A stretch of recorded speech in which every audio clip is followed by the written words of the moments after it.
Recorded at 2023's Equip and HNA show in Louisville, Kentucky, here's your host, Sean Sandig from SiteOne. Hi, this is Sean here with SiteOne. I'm here today asking a few questions from industry professionals. Today we have with us Derek Bennett. Derek, I'm so glad that you're with us today. Derek, tell us a little bit about yourself. Where do you work? Where are you from? How many years you've been in business? Well, I've been in the industry for about 30 years, but my business that I'm currently in is called Lawn People Property Services out of Austin, Texas. Awesome. And what is kind of the key business, the key line of business, the key revenue generator for people's lawn people? Is that how I say it? Lawn People. Perfect. It's fertilization and weed control programs. Awesome. Right in Austin. Yes. Fantastic. Yeah. And you've been doing that for 6 years. Yes. Awesome. So within 6 years, you must have seen a lot. What are some of the challenges that you're finding out there? In the Austin area, it's the weather, the climate, heat, drought. That's the primary thing. But it's all irrigation, but they make people cut back on their water. So Okay. a lot of water products are good. Moisture managers. Are you using the Lesco Soil Moisture Manager? I am currently looking at them. Yes. Fantastic. And do you run irrigation as a line of business yourself, or do you partner with companies to do that? No, I don't. I do primarily the weed and fertilization programs, fire ant treatments, etc. Gotcha. Have you noticed any changes from clients' expectations about the services that you're offering? I wouldn't say too much. Obviously, they have concerns when it's brown because it's drought, and you'll have customers, their yard's green. Why is theirs green, mate? Because they're illegally watering. Gotcha. Gotcha. So I can see how weather'd be a big factor in there. Yes, sir. What are some misconceptions that you've heard about the green industry? Well, I see obviously a big change in all the battery-operated, machinery and everything else, and I think people don't like hearing the noise anymore. Okay. Okay. But me going back in the industry such a long time, I'm still favorable to the gas products. Right. I think they have more power, more runtime, etc.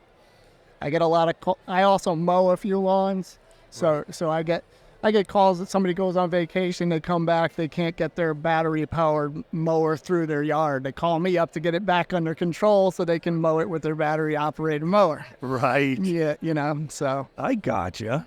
What are some things you wish the public knew about our industry? I think especially the fertilization and weed control, it's all about educating the customer. They don't know that they need to mow on a regular rate. You could do all the fertilizer and weed control and water it, but if they don't mow the lawn, there's other practices that need to assist. You can fertilize all you want, but if they don't mow the lawn, it's not maintained, it's never going to look good. Do you find the public is getting more educated as time's gone on here?